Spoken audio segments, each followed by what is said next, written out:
मैं संजय अपने YouTube channel Sanjay academy में आप सभी का स्वागत करता हूं। दोस्तों, CDP प्रैक्टिस श्रृंखला की ये 5वीं मैराथन क्लास है मेरी, जो कि आपके लिए ऑनलाइन होने वाले CTET एग्ज़ाम 2022-23 में हेल्पफुल रहेगी। दोस्तों, प्रश्न तो यहीं से आना है। दोस्तों, पहले भी मैं बता चुका हूं, मैंने अच्छे से डिस्कस किया है और आपको देखने को मिला होगा कि NCF, पियाजे, वाइगोत्स्की और EVS में दोस्तों जो मैंने डिस्कस किया है, खूब भर भर के प्रश्न आ रहे हैं। तो दोस्तों, मेरी क्लास को फॉलो जरूर कीजिएगा दोस्तों, क्योंकि आपके लिए बहुत ही हेल्पफुल होने वाली है। दोस्तों, 30 में 30 पक्का आएंगे, आपके यहीं से पेपर में आएंगे प्रश्न दोस्तों, तो क्लास देखिएगा जरूर। इसी के साथ दोस्तों आगे चलते हैं। आगे चलने से पहले दोस्तों, मेरे YouTube चैनल संजय एकेडमी को आप सब्सक्राइब करें, लाइक करें एंड शेयर करें और बेल आइकन जरूर दबा लें, ताकि दोस्तों आने वाली समस्त क्लासों का नोटिफिकेशन समय से आपके पास आता रहे। तो दोस्तों, आज की श्रृंखला का पहला सवाल देखते हैं। पहला सवाल क्या है दोस्तों? आज की श्रृंखला का पहला क्वेश्चन कौन सा? पहला। इस पर नंबरिंग नहीं है दोस्तों, इधर थोड़ी स्पेस बना लिया है हमने। देखते हैं दोस्तों क्या है। निम्नलिखित संरचनाओं में से शिक्षा का अधिकार अधिनियम 2009 किसकी वकालत करता है? यानी कि जो राइट टू एजुकेशन है, राइट टू एजुकेशन जो है वो किसकी वकालत करता है दोस्तों? किसकी वकालत करता है? ऑप्शन देख लेते हैं क्या है। समावेशी शिक्षा का, पृथक्करण का, नहीं अलग तो कर नहीं सकता दोस्तों, तो ये तो गलत हो जाएगा। मुख्यधारा शिक्षण हो सकता है, एकीकृत शिक्षण नहीं, ये भी नहीं हो सकता। अब A और C में से देख लीजिएगा कौन सा क्वेश्चन का आंसर है आपका। तो दोस्तों, A है समावेशी शिक्षा, C है मुख्य धारा शिक्षण। तो मुख्य धारा शिक्षण भी गलत हो जाता है हमारा यहाँ पर। तो NCF जो है 2009 जो है दोस्तों, 2009 जो है वो समावेशी शिक्षा, किसका? समावेशी शिक्षा की वकालत करता है दोस्तों। किसकी वकालत करता है? समावेशी शिक्षा की वकालत करता है। तो प्रश्न नंबर 1 का सही उत्तर हो गया ऑप्शन नंबर A। प्रश्न नंबर 1 का सही उत्तर हो जाता है ऑप्शन नंबर A। आइए अगला प्रश्न। अगला प्रश्न है प्रश्न नंबर 2। प्रश्न नंबर 2 देखते हैं। प्रश्न नंबर 2 क्या है? डैश। क्या है? ये जो खाली जगह है, डैश। यही विचारधारा है कि सभी बच्चों को एक नियमित विद्यालय व्यवस्था में समान शिक्षा प्रदान करने का अधिकार हो। क्या है? मुख्यधारा शिक्षण, विशेष शिक्षा नहीं, विशेष शिक्षा तो होगी नहीं दोस्तों, और बहुल सांस्कृतिक शिक्षा यह भी नहीं होगा। समावेशी शिक्षा, मुख्यधारा शिक्षा, तो मुख्यधारा शिक्षा भी नहीं होगा। अभी अभी हमने राइट टू एजुकेशन जो है, राइट टू एजुकेशन जो है दोस्तों, RTE, राइट टू एजुकेशन 2009 किसकी वकालत करता है? समावेशी शिक्षा की। किसकी वकालत करता है? समावेशी शिक्षा की। तो प्रश्न नंबर 2 का सही उत्तर हो जाता है ऑप्शन नंबर D, समावेशी शिक्षा। 1 सेकंड का समय लेंगे दोस्तों।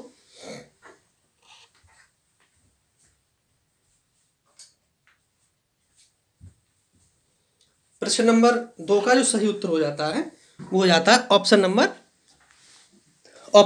D सही हो जाता है दोस्तों। प्रश्न नंबर 2 का सही उत्तर क्या हो जाता है? ऑप्शन नंबर D सही हो जाता है। आइए अगला प्रश्न। अगला प्रश्न है प्रश्न नंबर 3। प्रश्न नंबर 3 प्रश्न नंबर 3 क्या है देखते हैं। एक शिक्षक को चाहिए कि, क्या चाहिए शिक्षक के लिए? ऑप्शन A है वह विशेष संस्कृतियों समुदायों के बच्चों को बढ़ावा दे, वह विद्यार्थियों के बीच सांस्कृतिक विभिन्नताओं तथा विविधता की अनदेखी करें। नहीं, हम अनदेखी नहीं कर सकते, हम अनदेखी नहीं कर सकते दोस्तों। वह विशेष संस्कृतियों समुदाय के बच्चों को बढ़ावा दे, नहीं, विशेष, विशेष शब्द जो है वो नेगेटिव आ गया। क्या आ गया? विशेष दोस्तों, विशेष।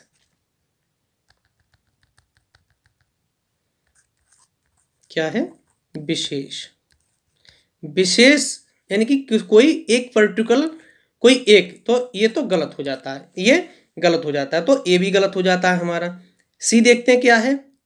ये संप्रेषित करे कि वह कक्षा कक्ष में सभी संस्कृतियों का सम्मान करती है या करता है एवं महत्व देती या देता या सही लग रहा है। डी तब भी देख लेते हैं क्या है। डी है वह विद्यार्थियों के बीच तुलना को अधिकतम नहीं दोस्तों, ये भी गलत हो गया। तुलना, लेबलिंग, पृथकीकरण, ये सभी नेगेटिव शब्द हैं, तो ये भी गलत हो गया। तो प्रश्न नंबर 3 का जो सही उत्तर है वो है ऑप्शन नंबर सी। प्रश्न नंबर 3 का जो सही उत्तर है वो है ऑप्शन नंबर सी हो जाता है दोस्तों। आइए अगला प्रश्न। अगला प्रश्न है प्रश्न नंबर 4। प्रश्न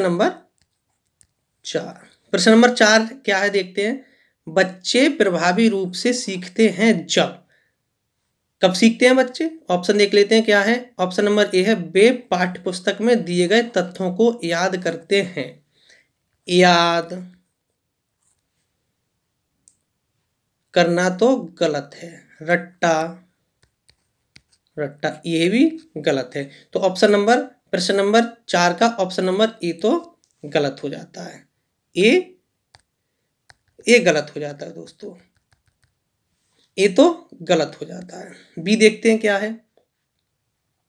वे श्यामपट्ट पर अध्यापक के द्वारा लिखे गए उत्तरों की नकल करते हैं।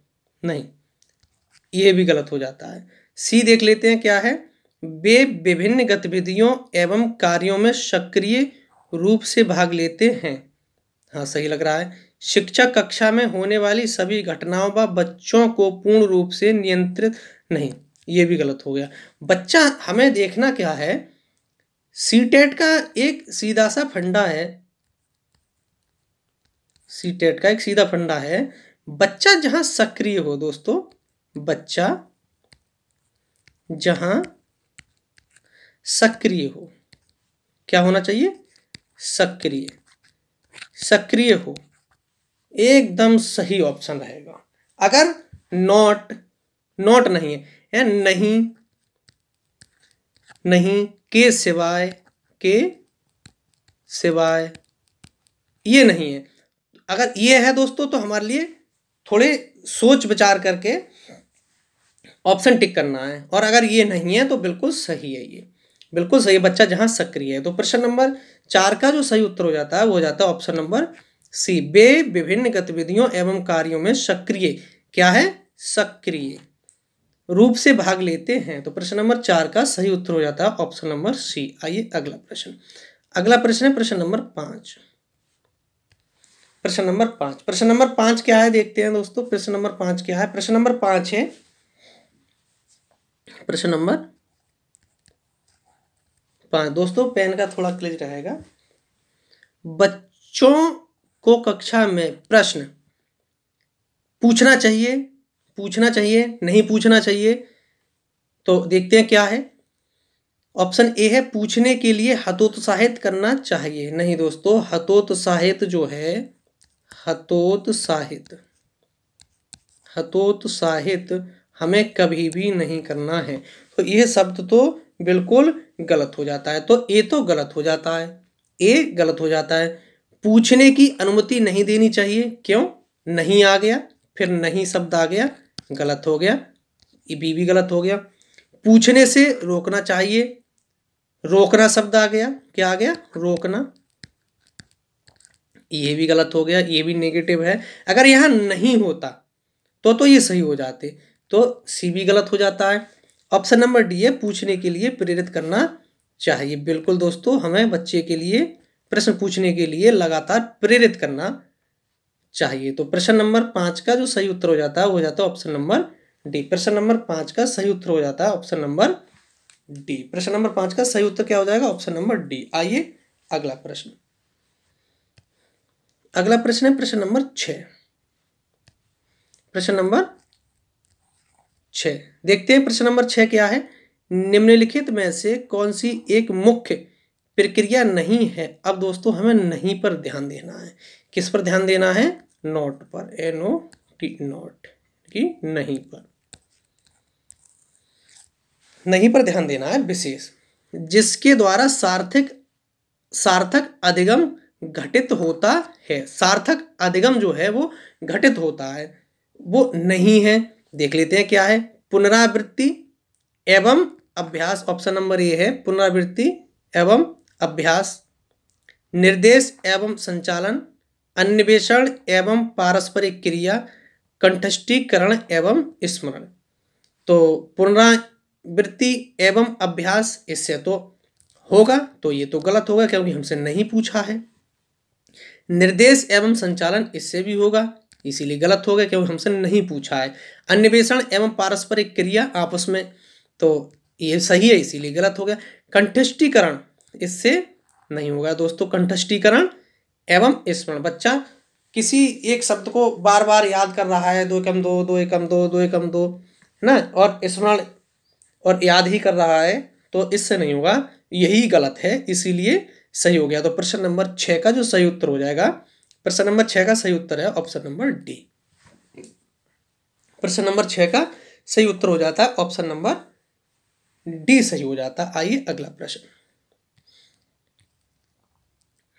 थोड़ा बड़ा है, देख लेते हैं क्या है। प्रश्न नंबर 7, प्रश्न नंबर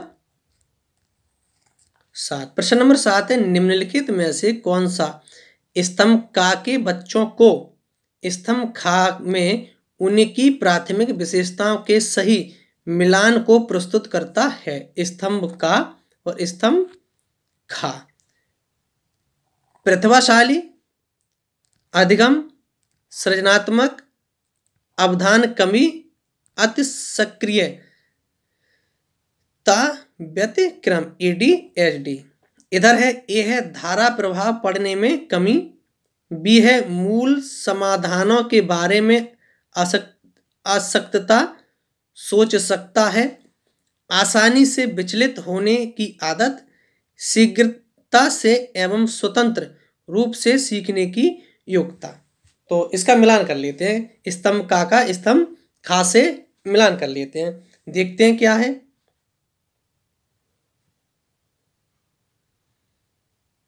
1 2 3 4। पहले में देखते हैं क्या है।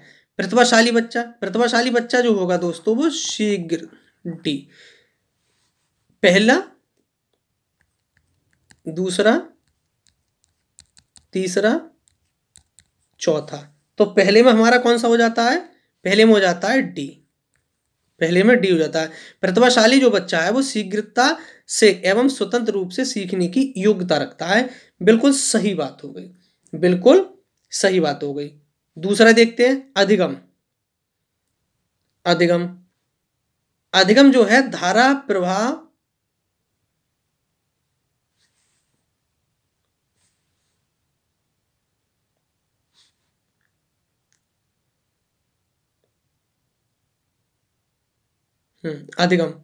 अधिगम में है ए, धारा प्रभाव पढ़ने में कमी।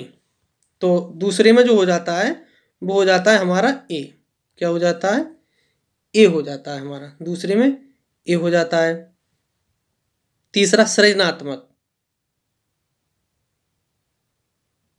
सृजनात्मक बच्चा जो है मूल आसानी से विचलित होने की आदत, और सृजनात्मक मूल समाधानों के बारे में आसक्ता, सोच सकता है। हाँ बिल्कुल सही। तो तीसरे में हो जाता है हमारा बी, तीसरे में बी हो जाता है हमारा, बी हो जाता है दोस्तों, तीसरे में बी हो जाता है। चौथा देखते हैं, चौथा क्या है। चौथे में अवधान कमी ADHD, तो आसानी से विचलित होने की आदत, चौथे में हो जाता है सी। तो DABC देख लेते हैं किसमें है। ऑप्शन नंबर ए DABC बिल्कुल सही। प्रश्न नंबर 7 का सही उत्तर जो हो जाएगा, प्रश्न नंबर 7 का सही उत्तर जो हो जाएगा वो हो जाएगा ऑप्शन नंबर ए। प्रश्न नंबर 7 का सही उत्तर हो जाएगा ऑप्शन नंबर ए, सही उत्तर हो जाता है दोस्तों। प्रश्न नंबर 7 का सही उत्तर जो हो जाता है वो हो जाता है ऑप्शन नंबर ए सही हो जाता है। आइए अगला प्रश्न, प्रश्न नंबर 8। प्रश्न नंबर 8 देखते हैं क्या है। प्रश्न नंबर 8, प्रश्न नंबर 8 देख लेते हैं क्या है। प्रश्न नंबर 8 जो है दोस्तों, प्रश्न नंबर 8 है बच्चों की गलतियां। बच्चों की गलतियां क्या हैं? बच्चों की गलतियां क्या हैं दोस्तों? बच्चों की गलतियां क्या हैं? देखते हैं क्या है। 1 सेकंड का समय लगेगा दोस्तों। बच्चों की गलतियां क्या हैं?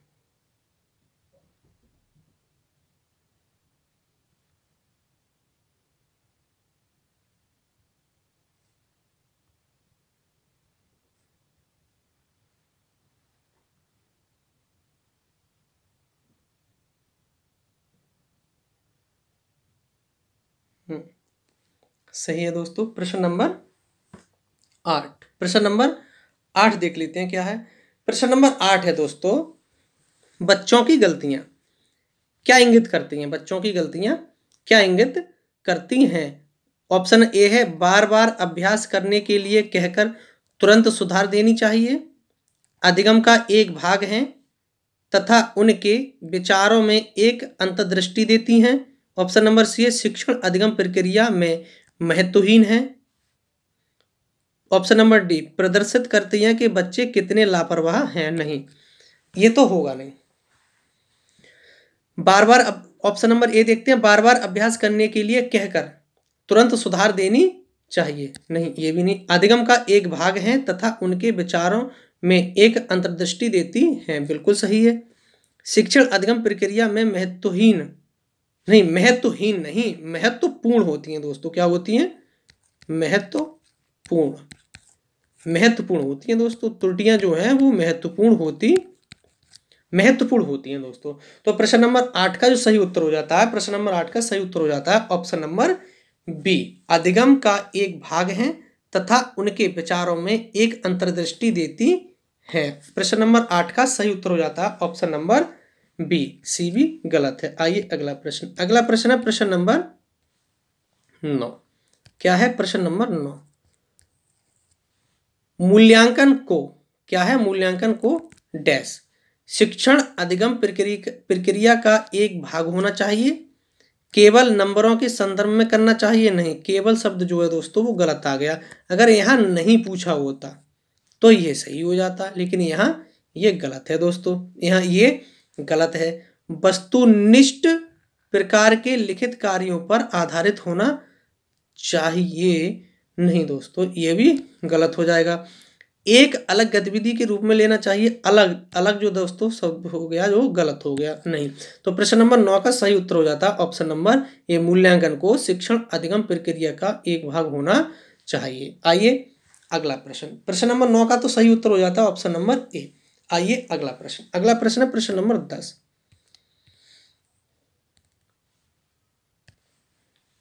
प्रश्न नंबर 10, प्रश्न नंबर 10 है संरचनात्मक दृष्टिकोण के अनुसार अधिगम डैश है।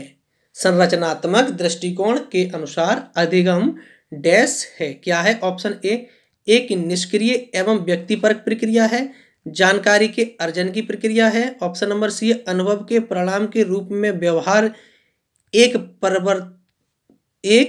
परिवर्तन होने की प्रक्रिया है, एक सक्रिय एवं सामाजिक प्रक्रिया है। संरचनात्मक दृष्टिकोण के अनुसार अधिगम डैश है। तो प्रश्न नंबर 10 कौन सा है? ये प्रश्न नंबर 10 है दोस्तों।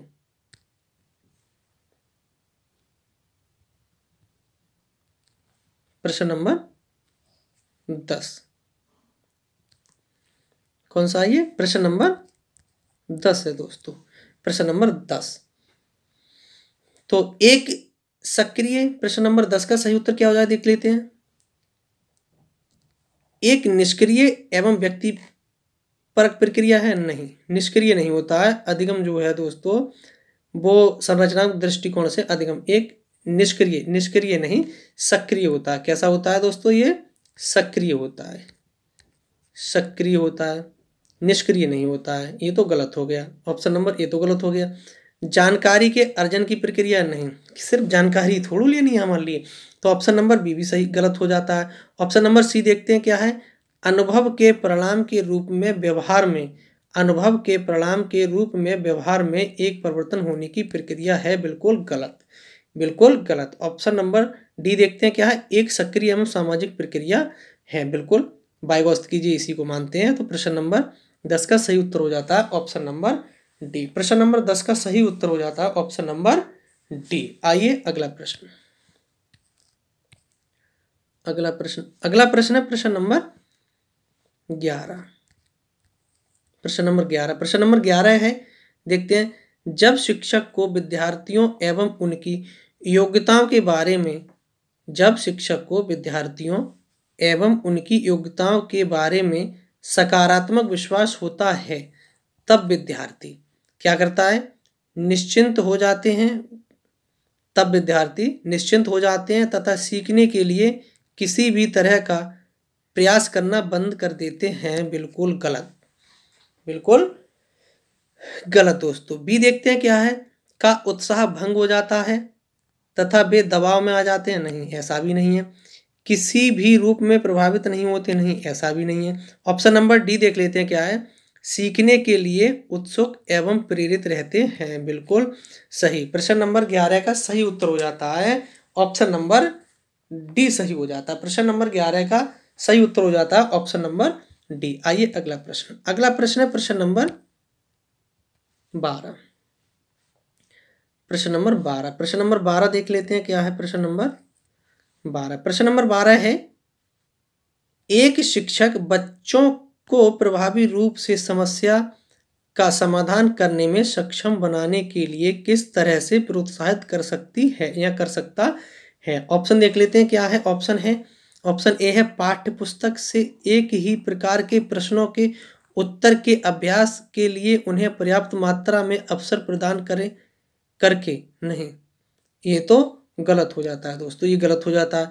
ऑप्शन नंबर बी है, पाठ्यपुस्तक में दी गई सूचनाओं के कंठस्थीकरण करने पर बल देकर, नहीं कंठस्थीकरण, पुनः नेगेटिव शब्द आ गया, ये भी गलत हो जाता है। ऑप्शन नंबर सी देखते हैं क्या है, बच्चों को समस्या के बारे में सहजानुभूत अनुमान लगाने एवं बहु विकल्पों को देखने के लिए प्रोत्साहित करके, बिल्कुल सही। तभी डी और देख लेते हैं क्या, पाठ्यपुस्तक के सभी प्रश्नों को व्यवस्थित तरीके से समाधान लिखकर, नहीं दोस्तों डी भी गलत हो जाता है। तो प्रश्न नंबर 12 का जो सही उत्तर हो जाता है वो हो जाता है ऑप्शन नंबर सी सही हो जाता है। बच्चों को समस्या के बारे में सहजानुभूति अनुमान लगाने एवं बहु विकल्पों को देखने के लिए प्रोत्साहित करके। प्रश्न नंबर 12 का सही उत्तर हो जाता है ऑप्शन नंबर सी सही हो जाता है। आइए अगला प्रश्न, अगला प्रश्न है प्रश्न नंबर 13।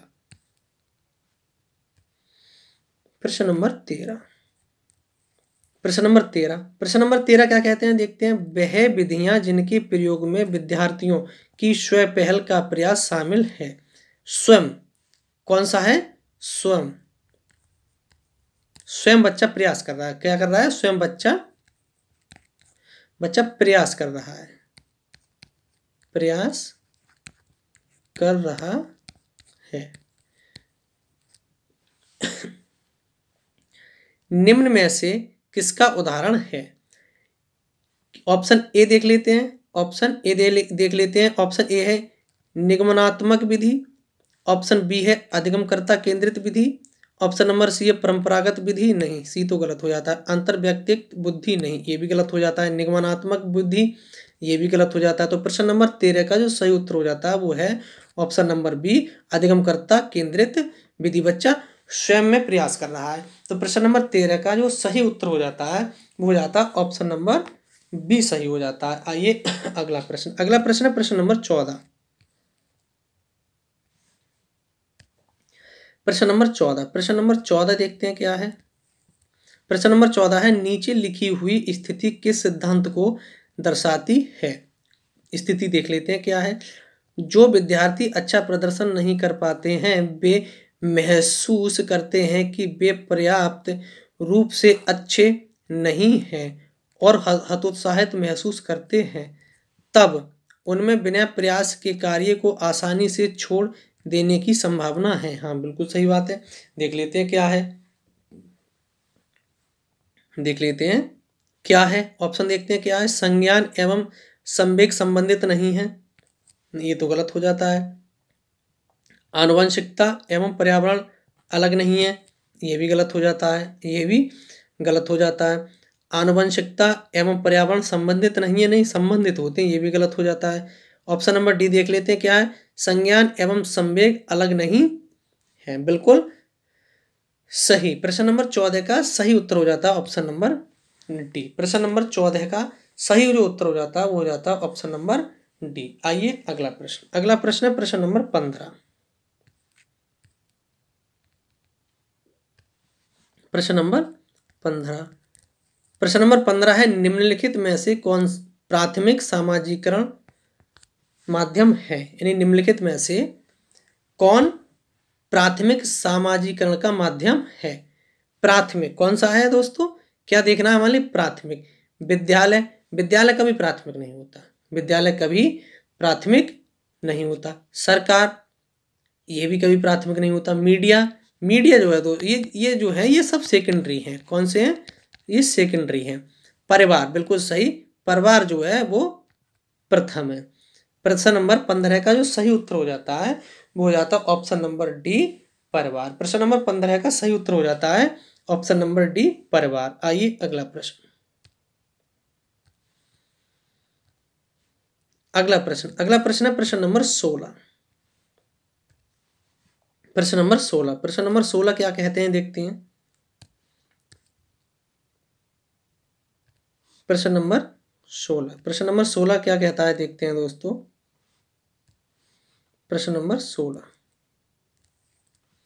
प्रश्न नंबर 16 है जीन पियाजे के सिद्धांत का मुख्य प्रस्ताव है कि, जीन पियाजे के सिद्धांत का मुख्य प्रस्ताव है कि, ऑप्शन ए है बच्चों की सोच वयस्कों से बेहतर होती है, नहीं।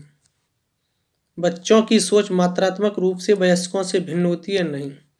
बच्चों की सोच गुणात्मक रूप से वयस्कों से भिन्न होती है, शायद हो सकता है। बच्चों की सोच वयस्कों से भिन्न होती है, नहीं। बच्चों की सोच गुणात्मक रूप से वयस्कों से भिन्न होती है, बिल्कुल सही। किसी बड़ों की कोई समस्या होती है दोस्तों और बच्चों की कोई समस्या होती है। बच्चा कुछ सोच रहा है और बड़ा कुछ सोच रहा है, तो इस तरह से जीन पियाजे का जो सिद्धांत है वो बच्चों की सोच गुणात्मक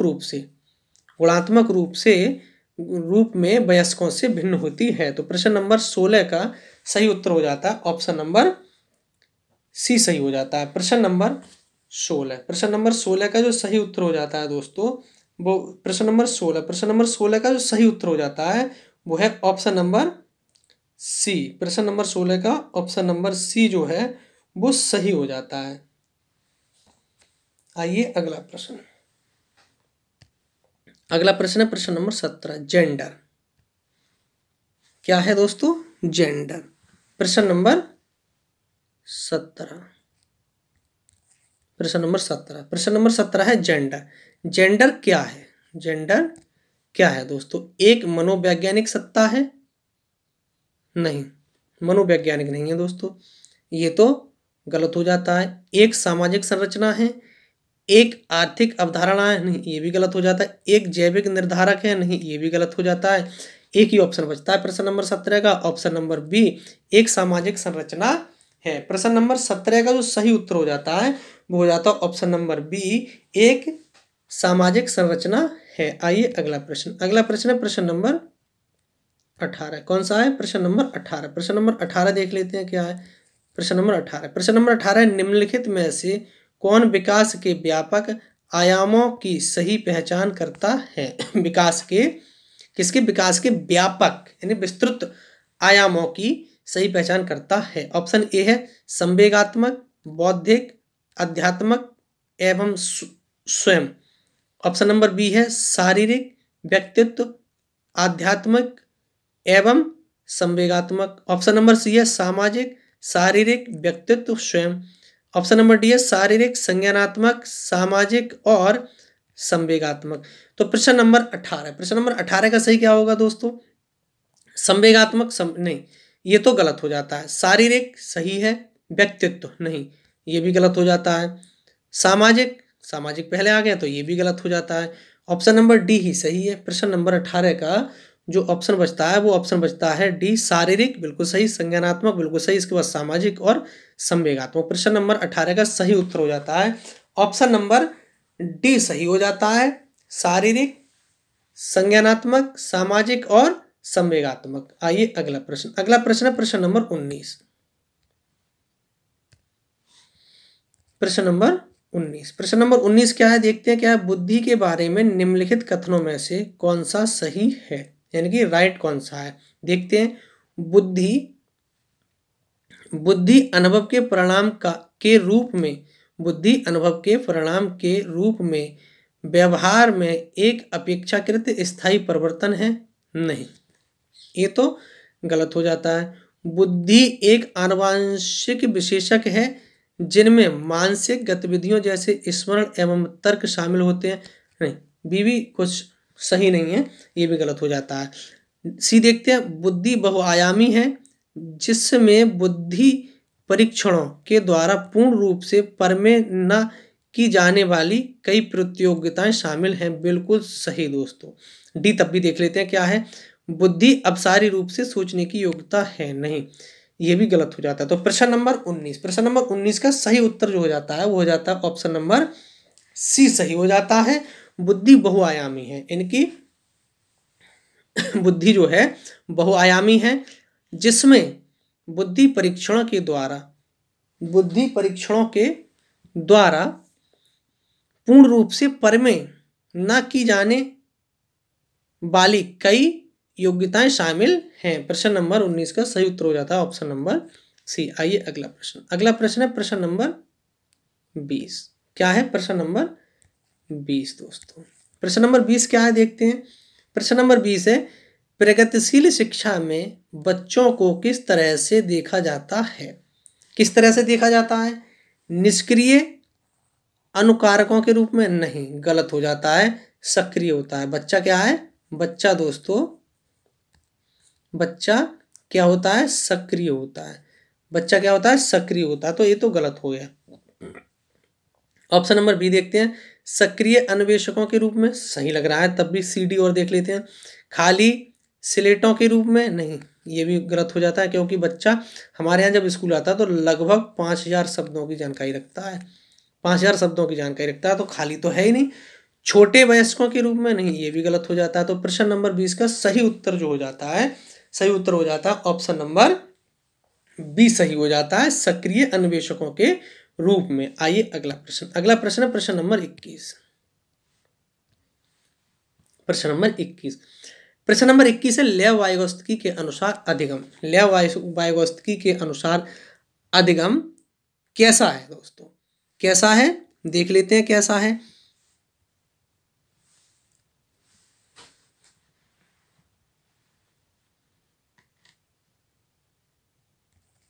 21 प्रश्न नंबर 21 लेव वाइगोत्स्की के अनुसार अधिगम एक व्यक्तिगत गतिविधि है, नहीं, एक निष्क्रिय गतिविधि है, नहीं, सक्रिय है, एक अनुबंधित गतिविधि है, ये भी गलत हो जाता है, एक सामाजिक गतिविधि है, बिल्कुल सही।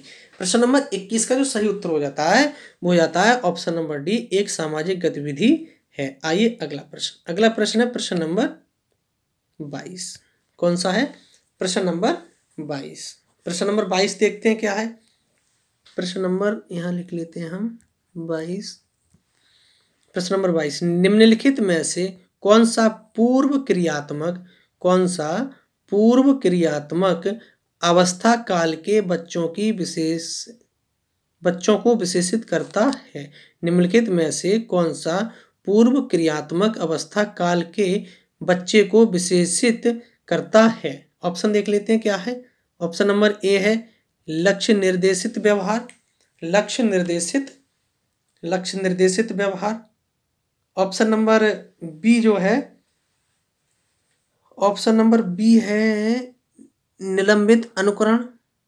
ऑप्शन नंबर सी है विचारों की अनुक्रमणीयता और वर्तुल, ऑप्शन नंबर डी है वर्तुल प्रतिक्रिया।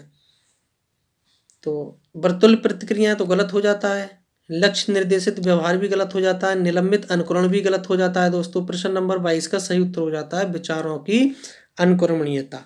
तो प्रश्न नंबर 22 का जो सही उत्तर हो जाता है वो हो जाता है ऑप्शन नंबर सी सही हो जाता है दोस्तों, विचारों की अनुक्रमणीयता।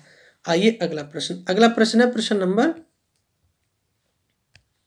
23। प्रश्न नंबर 23, प्रश्न नंबर 23 देखते हैं क्या है।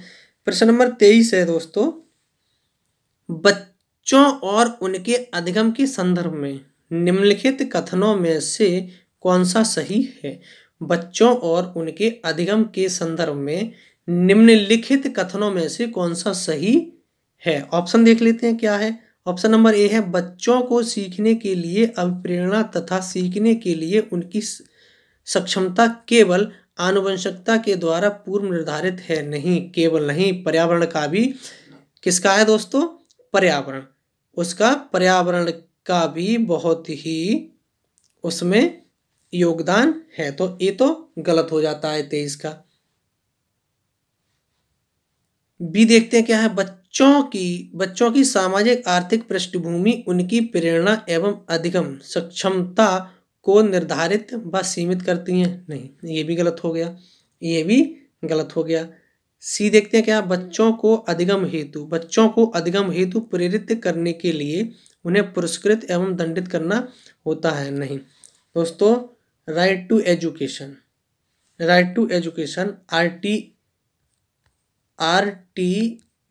RTE 2009 के अनुसार दंड के लिए बिल्कुल बैन कर दिया गया है। तो ये तो गलत हो जाता है दोस्तों।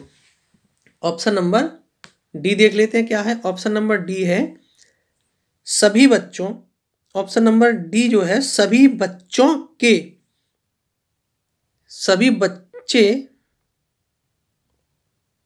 बच्चे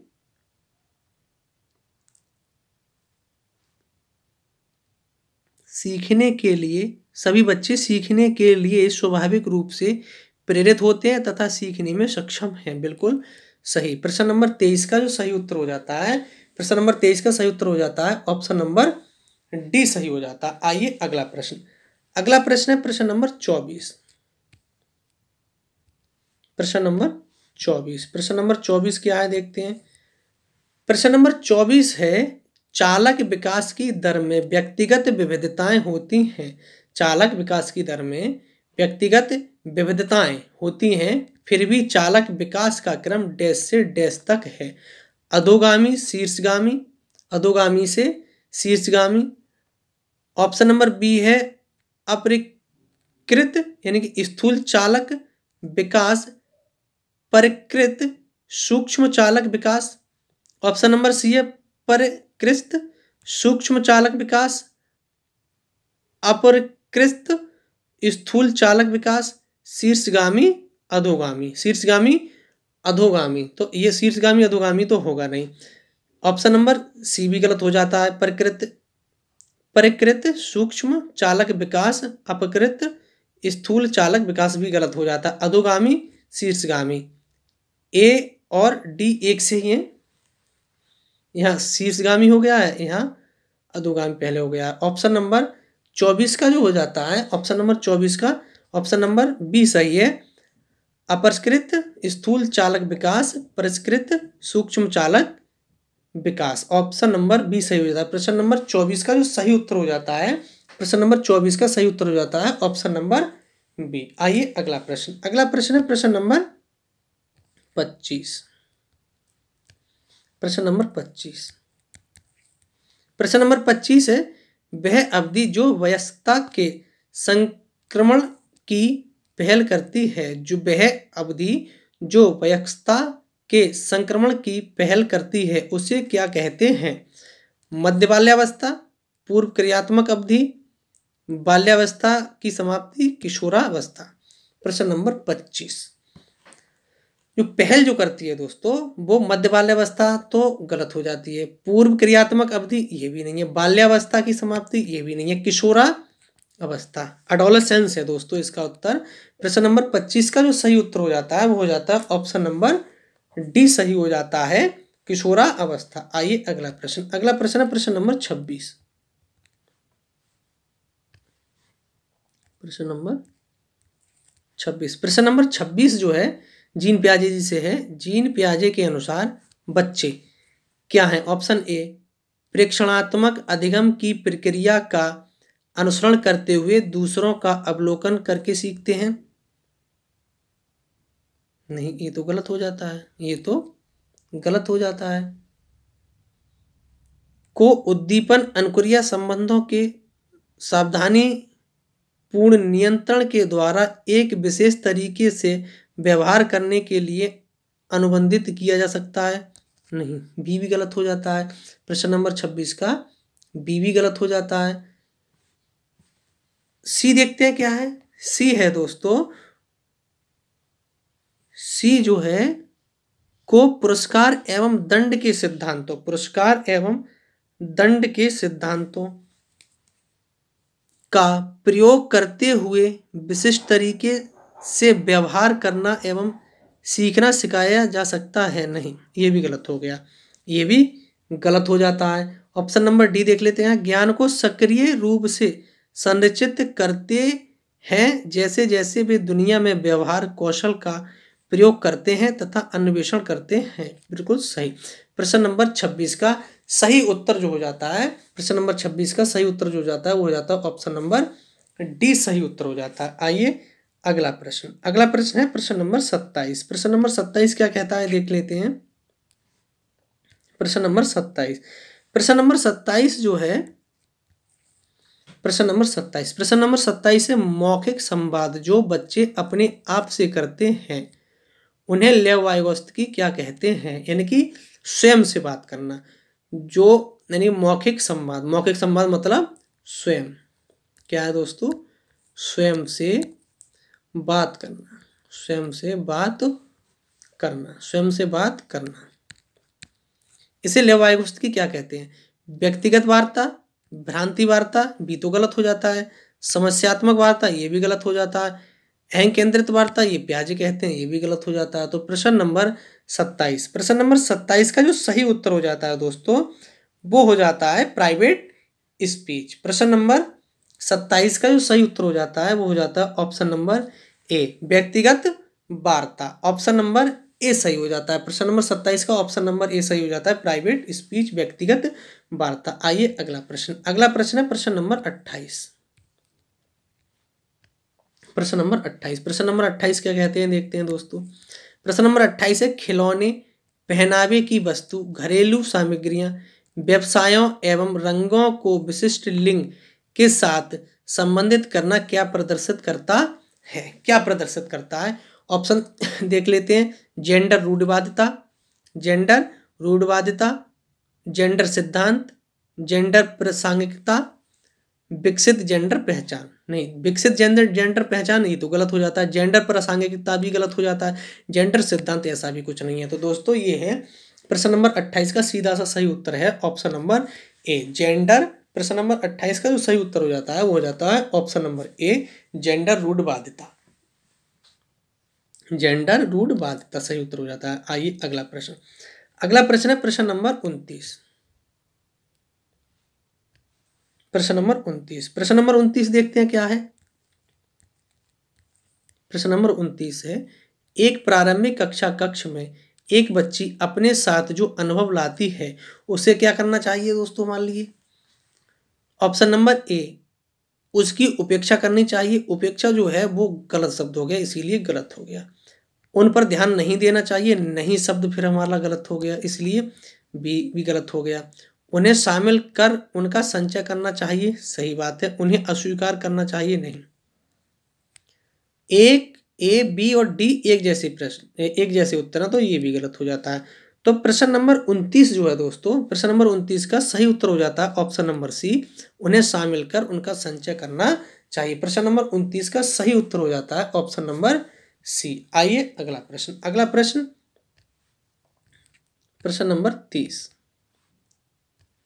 प्रश्न नंबर 30। प्रश्न नंबर 30 क्या कहता है दोस्तों, देखते हैं। प्रश्न नंबर 30, प्रश्न नंबर 30 है, एक बच्चा तर्क प्रस्तुत करता है कि हिंज को दवाई की चोरी नहीं करनी चाहिए। वह दवाई जो उसकी पत्नी की जान बचाने के लिए जरूरी है, क्योंकि यदि वह ऐसा करता है तो उसे पकड़ा जाएगा और जेल भेज दिया जाएगा। कोहलवर के अनुसार वह बच्चा नैतिक समझ की किस अवस्था के अंतर्गत आता है।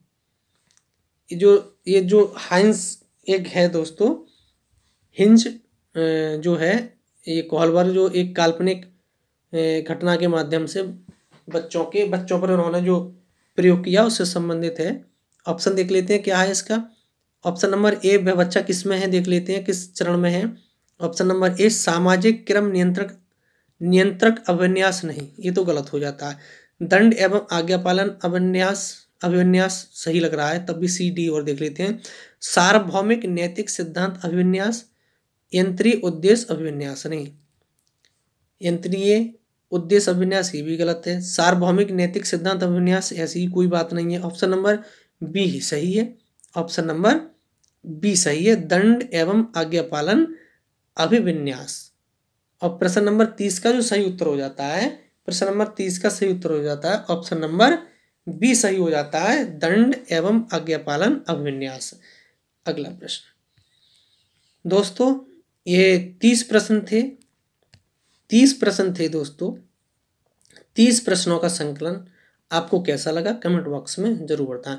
और दोस्तों 30 आउट ऑफ 30 क्लास अटेंड करने के बाद आपके कितने सही हुई, इसके लिए भी कमेंट बॉक्स में जरूर बताएं। और अगर इससे संबंधित दोस्तों कोई सुझाव या विचार है आपका तो दोस्तों कमेंट बॉक्स में जरूर दें। और दोस्तों चैनल पर हमारे बने रहिएगा, ताकि दोस्तों आपके लिए अच्छा सा अच्छा कंटेंट हम चुनकर लाते रहें। दोस्तों हेल्प कीजिएगा, अपने मित्रों के लिए, दोस्तों के लिए शेयर कीजिएगा दोस्तों क्लास, ताकि हमारे सब्सक्राइबर बढ़ सकें और हम अधिक साधन जुटाकर आपके लिए अच्छी से अच्छी सुविधाएं लाते रहें और अच्छी से अच्छी प्रश्न लाते रहें। दोस्तों जो सीटेट जो दोस्तों सीटेट जो 2022 और 23 हो रहा है दोस्तों, इसके कुछ कीवर्ड हैं दोस्तों, इसके कीवर्ड हैं। मैंने अच्छे से डिस्कस किया है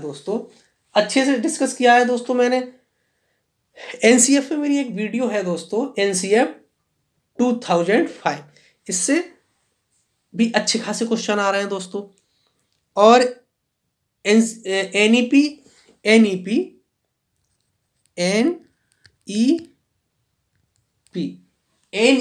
जो है दोस्तों 2020 दोस्तों, इससे अच्छे खासे इस बार प्रश्न देखने को मिल रहे हैं।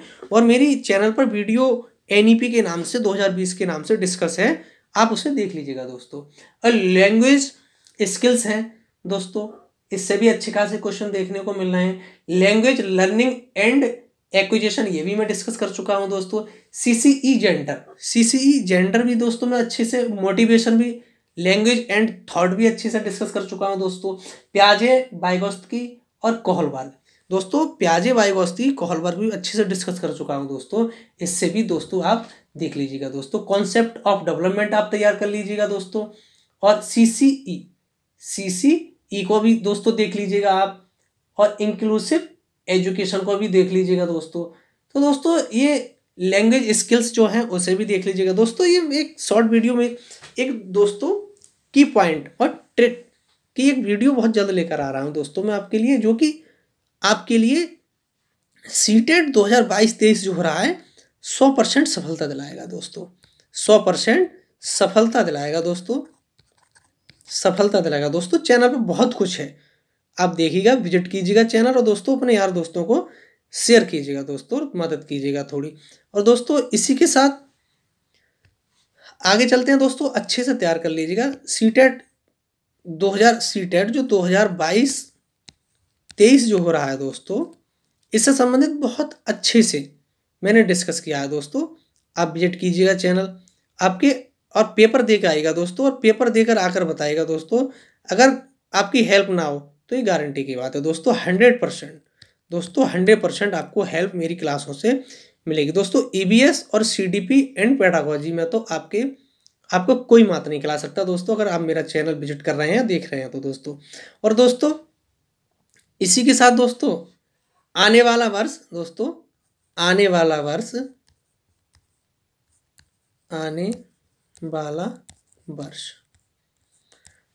वर्ष 2023 की एडवांस में आपको शुभकामनाएं। आपके लिए मंगलमय रहे दोस्तों, शुभ संकेत लेकर आए, और इसी 2022-23 जो सीटेट एग्जाम आप ऑनलाइन दे रहे हैं, इसी में आपको सफलता मिले दोस्तों। आपके लिए इतना शुभ रहे, और दोस्तों आपके साथ साथ हमारे लिए भी शुभ रहे दोस्तों। मेरी यही कामना है दोस्तों कि आप 100% इस 2023 में आप जो रिजल्ट आएगा दोस्तों आपका सीटेट का, तो आप 100% आपको सफलता प्राप्त होगी, ऐसी मेरी दुआ है आपके लिए। और न्यू ईयर दोस्तों, आने वाला वर्ष 2023 जो है दोस्तों, उसकी अग्रिम बधाई आपके लिए। और दोस्तों अंत में वही बात कहेंगे हम आपसे कि हमारे यूट्यूब चैनल संजय एकेडमी को आप सब्सक्राइब करें, लाइक करें एंड शेयर करें, और दोस्तों बेल आइकन जरूर दबा लें। दोस्तों अगर आपका कोई सुझाव है तो कमेंट बॉक्स में जरूर दें दोस्तों। और 30 आउट ऑफ 30 आपके कितने सही हुए दोस्तों, कमेंट बॉक्स में जरूर बता दिया करें दोस्तों। और दोस्तों इसी के साथ आने वाला वर्ष 2023 आपके लिए नई खुशियां लेकर आए दोस्तों, और 2023 नई साल की आपको एडवांस में बधाई दोस्तों। इसी के साथ मेरे यूट्यूब चैनल संजय एकेडमी को सब्सक्राइब करें, लाइक करें, शेयर करें एंड बेल आइकन जरूर दबा लें दोस्तों। इसी के साथ सभी दोस्तों को नई साल की एडवांस मुबारकबाद। सभी दोस्तों को नमस्कार, थैंक यू।